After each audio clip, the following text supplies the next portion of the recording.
देखिए, जिस दिव्य राम कथा को हम सुनाने जा रहे हैं, ये कथा क्या है और इस कथा से हमको फायदा क्या है, इसकी महिमा क्या है, इसका प्रभाव क्या है।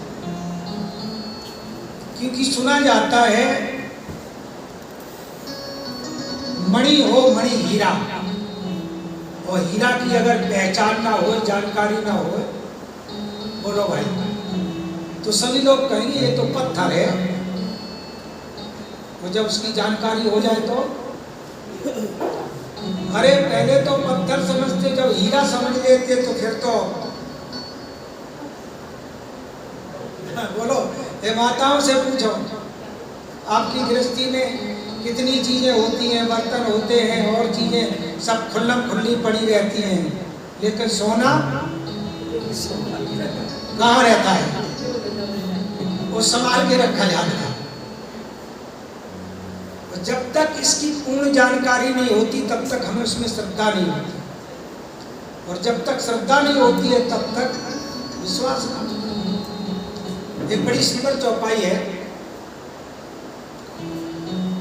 जाने बिन न होए प्रतीति, जाने बिन न होए। देखो एक इशारा दे दूं, केवल इनकी जिम्मेदारी नहीं है। आप लोग रामायण पढ़ती हैं, अगर चौपाई याद है तो आप भी गुनगुनाया करो, बड़ा फायदा होगा। रामचरितमानस का एक एक अक्षर मंत्र है, एक एक मक्षरम पुंसामी महापातक नाशनम। जिज्ञा से जितना बोला जाए उतना, इन्हीं की जिम्मेदारी नहीं है हमारी। आपको याद चौपाई हो तो आप गुनगुनाया करो। जाने बिन न होए प्रतीति, जाने बिन न होए प्रतीति, बिन प्रतीति होए नहीं प्रीति, बिन प्रतीति होए नहीं प्रीति, बिन प्रतीति होए नहीं प्रीति, बिन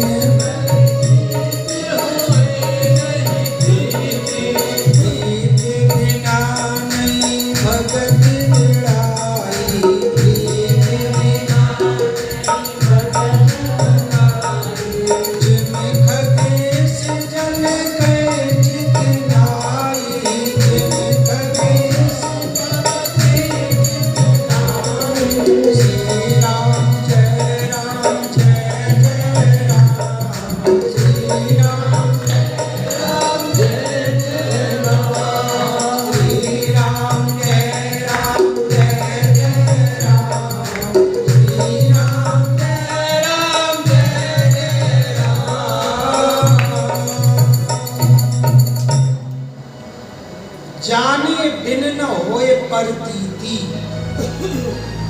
यानी प्रतीति माने विश्वास। हीरा को जब हम जान लेते हैं तभी तो विश्वास होता है। और याद रखना, भक्ति की पहली सीढ़ी है विश्वास। जीवन में अगर विश्वास नहीं है तो चाहे ब्रह्मा जी गुरु बन के आ जाए, आपको कोई फायदा नहीं होगा। विश्वास। तो देखिए, जिस ग्रंथ की जो कथा हम सुनाने जा रहे हैं, इसका कवि कुल चूड़ामणि गोस्वामी तुलसीदास जी ने इसका नामकरण किया। और देखो, पूरे ग्रंथ का सार हेडिंग में होता है। ये जो दिव्य ग्रंथ है इसका हेडिंग क्या है? इसमें 4 शब्द हैं, श्री राम चरित और मानस। सार चीज भरी है 4 शब्दों में, पूरे ग्रंथ का सार। श्री माने भक्ति। आप पूरे रामायण में उठा के देखो, श्री शब्द अगर जोड़ा गया है तो अम्बा जगदम्बा परम्बा भगवती जानकी जी के साथ जोड़ा गया, यानी जानकी जी को श्री कहा। और हमारी बरसाने वाली, बोलो जय श्री राधे, जय श्री राधे, जय श्री राधे, जय श्री राधे। इनको भी श्री कहा गया, श्री महल, स्त्री। और स्त्री उसके नाम में जोड़ा जाता है जो खड़ेश्वर युक्त हो।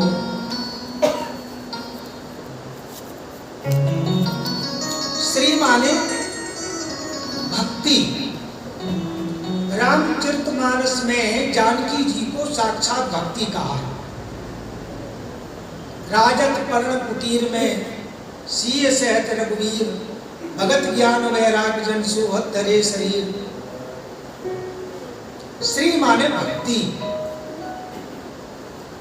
श्री माने विद्या, श्री माने बुद्धि, श्री माने शक्ति, श्री माने तेज और श्री माने संपदा। कौन संपदा? गांधी छाप लोग नहीं, सुख से। हमारे श्रीमद् भगवत गीता में भगवान कृष्ण कहते हैं, अर्जुन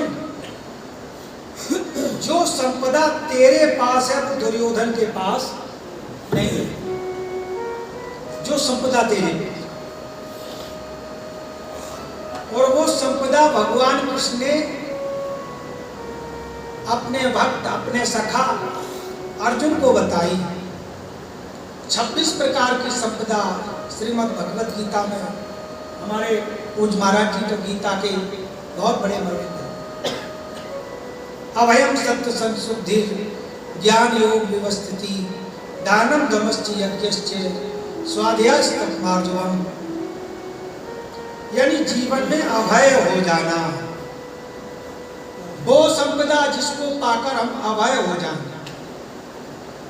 अच्छा ये बताओ, ये जो भौतिक संपदा पाकर कोई अभय हुआ है?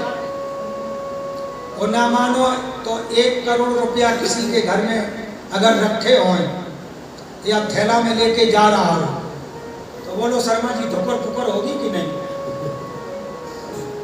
डर लगेगा। जिससे हमें भय लगे वो संपदा किस बात की? अगर वैसी भयने लगी तो इनकम टैक्स का डर लगेगा। लेकिन जो संपदा हमारे भगवत गीता में है, रामायण में है, उस संपदा में डर नहीं रहता, डर चला जाता। तो देखिए, श्री पहला शब्द अर्थ होता है। दूसरा शब्द है राम। बस राम ही के बारे में तो ये पूरी रामायण है। पूरे ग्रंथ का आधार है राम, आधार। अच्छा ये बताओ, या बिना आधार के यहाँ का काम नहीं चलता है। आप समझ रहे होंगे। आप आधार कार्ड, बिना आधार के जब यहाँ का काम नहीं चलता है तो बिना आधार के वहाँ का नाम, वहाँ का काम कैसे चलेगा? तो पूरे ग्रंथ के आधार हैं मर्यादा पुरुषोत्तम भगवान श्री राम जी। और बस राम ही के बारे में पूछा है।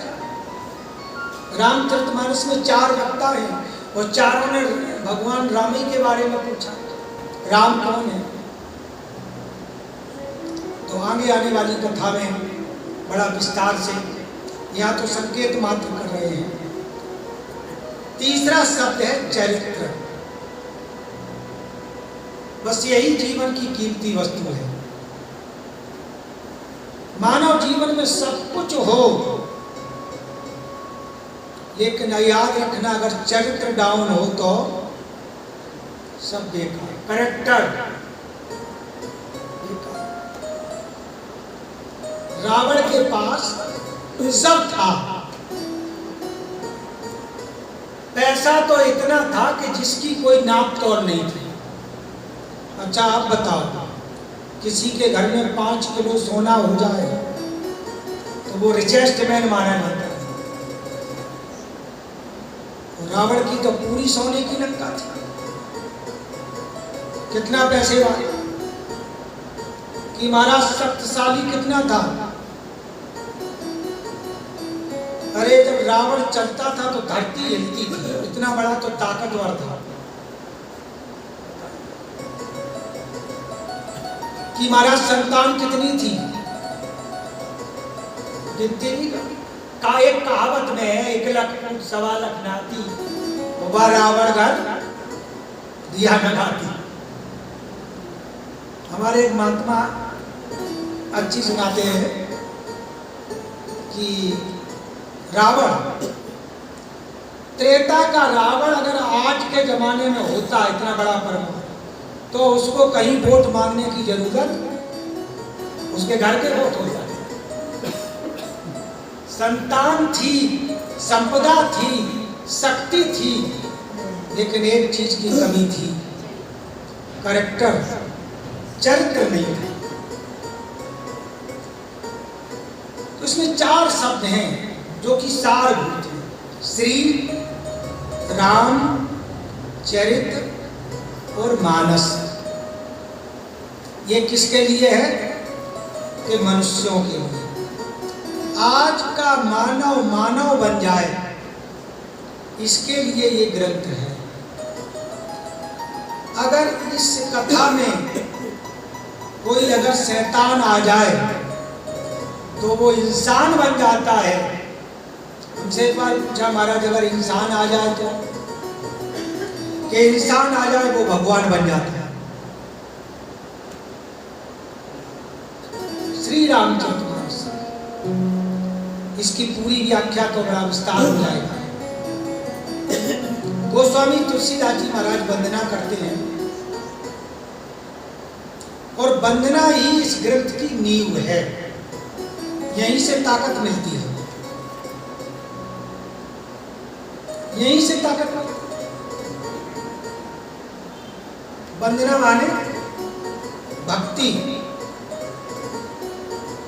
प्रार्थना, प्रेयर।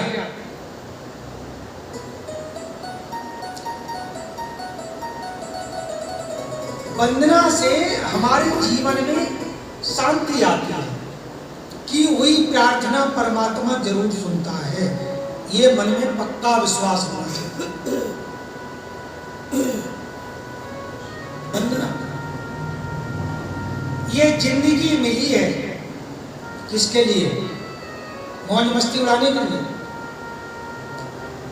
ये जिंदगी मिली है बंदगी के लिए, और मैं बंदगी कर रहा हूं जिंदगी के लिए।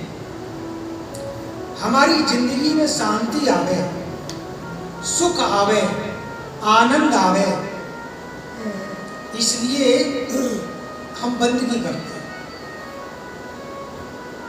और बंदगी ऐसी होनी चाहिए नहीं कि 1 दिन की, 2 दिन की हो या 9 दिन की हो। बंदगी चलती ही रहना चाहिए। प्रथम वंदना गोस्वामी तुलसीदास जी ने मातृ शक्ति की। धन्य। देखो हमारी भारतीय संस्कृति में मातृ शक्ति को जितना सम्मान है, दुनिया की कोई संस्कृति में इतना सम्मान मातृ शक्ति को नहीं दिया गया।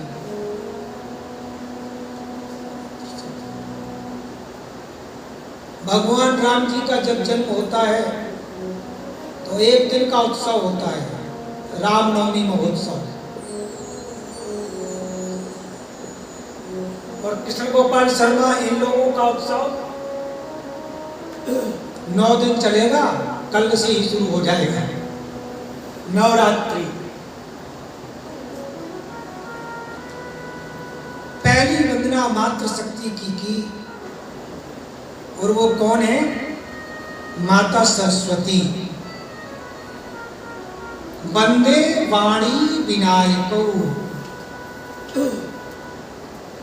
माता सरस्वती की वंदना प्रथम की। ये विद्या देवी है। जीवन में विद्या नहीं है, क्षमा करना, किसी को बुरा न लगे।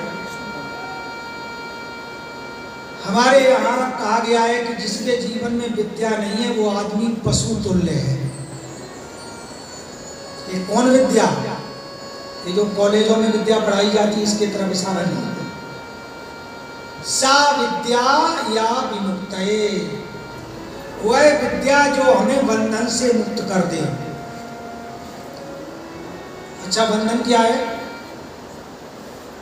पुनर्मरणम, पुनर्जन्म, पुनर्जन्नी जठरे शरीर, बार बार मरना, बार बार जन्म लेना, बस यही तो बंधन है।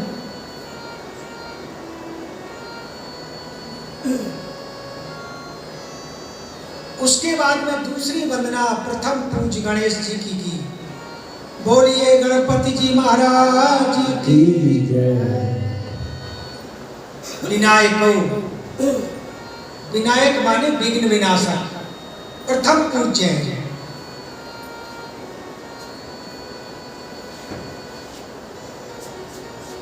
दूसरी वंदना भवानी शंकरो वंदे, श्रद्धा विश्वास रूपणौ, याभ्याम विना न पश्यन्ति सिद्धा स्वान्तास्तनुषु।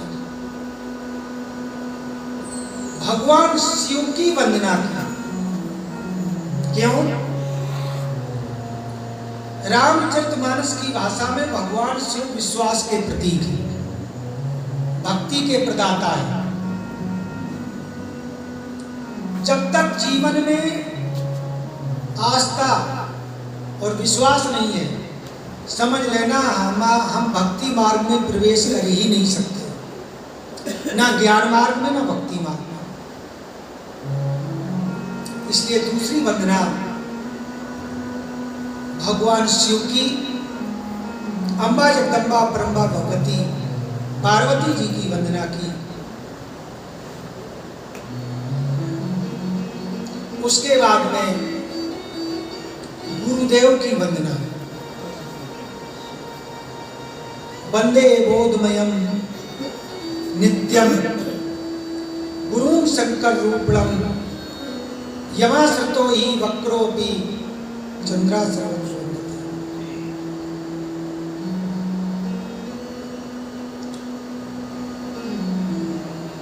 गुरुदेव की व्याख्या बहुत की है। कैसा गुरु होना चाहिए? बोधमयम,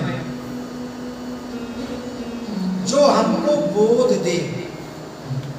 बोध माने ज्ञान।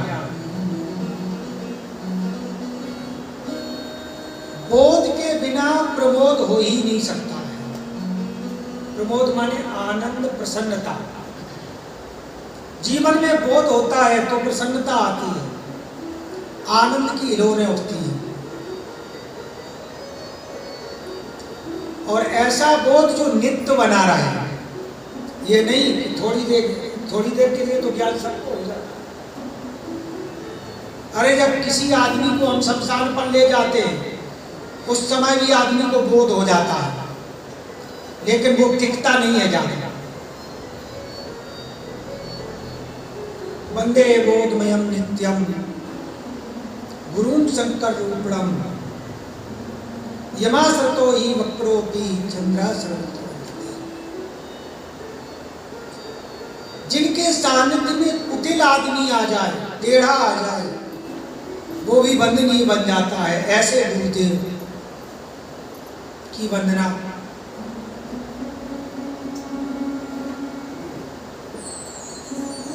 फिर उसके बाद आदि कवि महर्षि वाल्मीकि जी की वंदना की।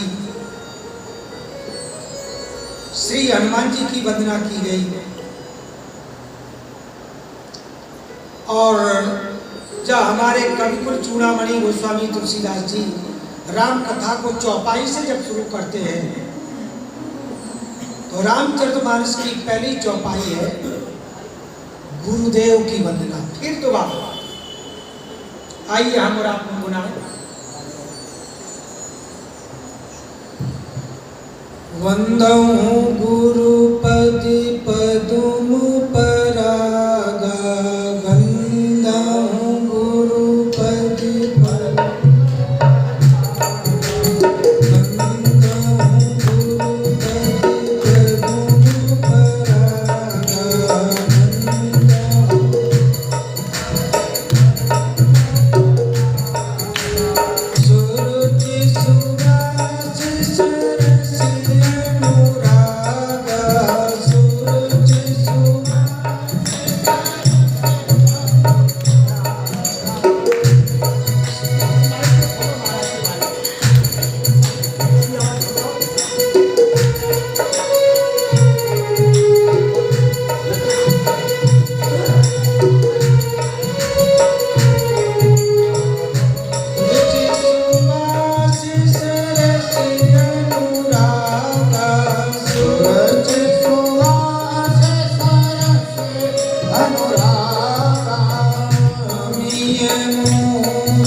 गुरुदेव की चरण कमलों की रज। हमारे वृंदावन में 3 चीजों की बड़ी महिमा है, रेणु, वेणु और धेनु। बड़ी महिमा है, सुनाएंगे आप। वृंदावन की रज, वृंदावन की गाय और भगवान कृष्ण की बंसी। और यहाँ श्री रामचरितमानस में भी इसकी महिमा कम नहीं है, बढ़ के बहुत बढ़ जाती है। गुरुदेव के चरण कमलों की रज, ये क्या है? संजीवनी है जो मृतक आदमी को जीवित कर देती है। देखो, आदमी हमारी रामचरितमानस की भाषा में कुछ आदमी जीते हुए भी मरे, बड़ी लंबी व्याख्या की गई अयोध्या कांड में। और कुछ आदमी मरकर भी जिंदा है और कुछ आदमी जीते हुए भी मरे। यानी गुरुदेव उनको कहते हैं जो हमें जीने की कला बताते हैं कि मानव को कैसे जीना चाहिए। ये जीवन शास्त्र है। रामचरितमानस हमें जीना सिखाती है। और याद रखना, केवल जीना नहीं, रामचरितमानस हमें मरना भी सिखाती है। समझ सकल भाव रुचि परिवार, संसार जितने भी भाव रोग हैं, जितने दुनिया के रोग हैं, उनका समन करती है, क्योंकि ये ऐसी संजीवनी है। बड़ा दिव्य प्रकाश। गुरुदेव की वंदना की। उस गुरुदेव की वंदना के बाद गोस्वामी तुलसीदास जी संतों की वंदना करते हैं, संतों की पहचान बताते हैं। बड़ा लंबा विस्तार, लेकिन एक चौपाई हम आपके सामने ऐसी रखेंगे जिसमें संत का वर्णन और असंत का वर्णन दोनों का आ जाए कि संत किसको कहते हैं और असंत किसको कहते हैं। सज्जन कौन है और दुष्ट कौन है। तो बड़ी सुंदर चौपाई है।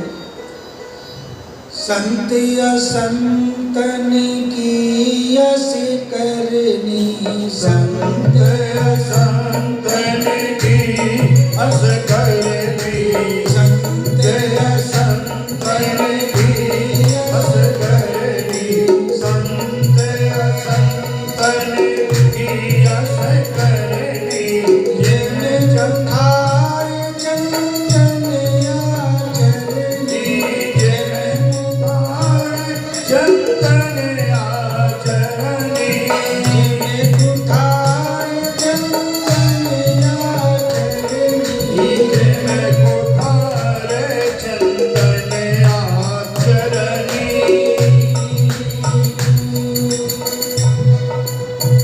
संत को यहाँ क्या बताया है? चंदन। और असंत को फरसा। कुल्हाड़ी हरियाणा भाषा में क्या बोलते हैं? वो लकड़ी काटी जाती है।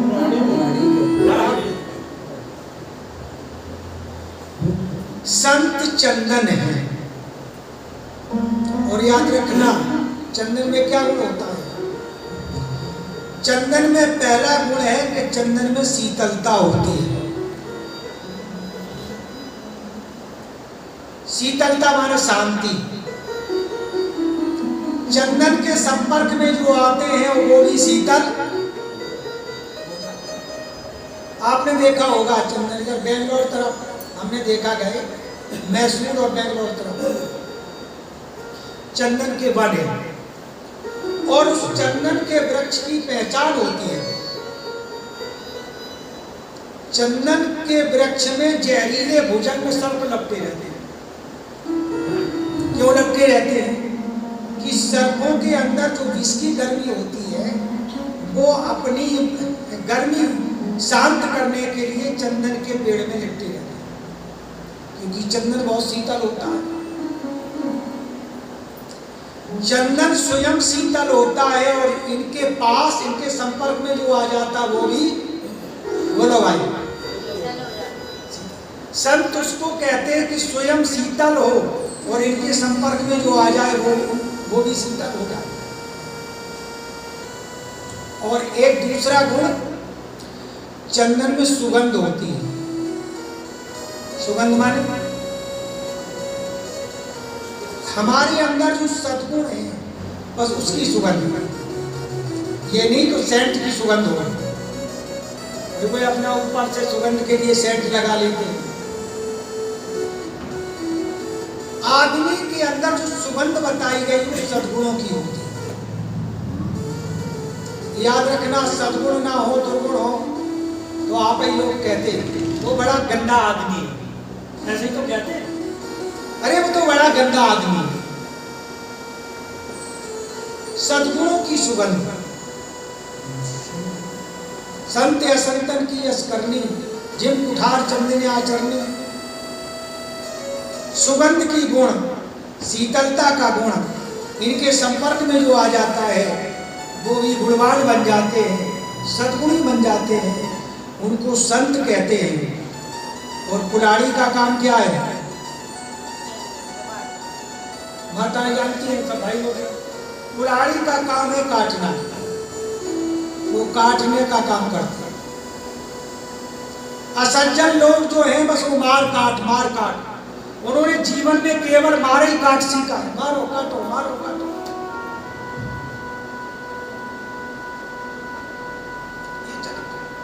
लेकिन याद रखना, दोनों को फल भी परमात्मा देते हैं। धन्य गोस्वामी जी की कलम का गजब, रामचरितमानस। आगे में पहली चौपाई में गुण और अगुण बता दिए संत और असंत के, फिर आखिरी पे फल भी बता दिया। देखो, चंदन में सद्गुण होते, सुगंध होती, शीतलता होती, तो वो कहाँ